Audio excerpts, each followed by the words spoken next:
Okay, hello everyone. So today I'm gonna show you how our queuing system works. So meron po tayo dito basic queuing system. So yeah, meron po tayong 2 digits na now serving and then 1 digit na at counter. So meron po tayo dito wireless controller. So yung range po niya is 30 meters open area. So kung masyadong malayo po yung area na paggagamitan, so pwede natin gamitin yung antenna niya. Okay, so yung number of controllers is nagbe-base po yan sa number of counters nyo. So as per demo, meron po tayo dito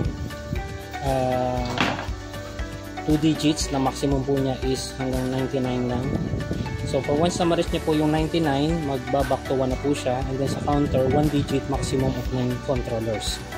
So, kino-customize natin yan, depende po sa kung ano yung requirements nyo. So, kung halimbawa umaabot po kayo na hundreds na clients per day, so pwede po natin siyang gawin na 3 digits, which is maximum po niya is 999.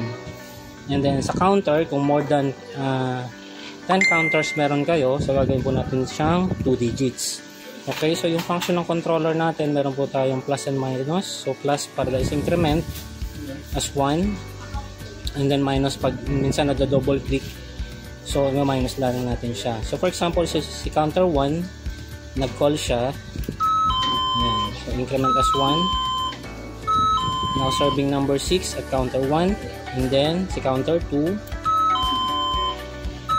now serving number 7 at counter 2. Okay, so yung size po ng ilaw nito is 2.3 inches.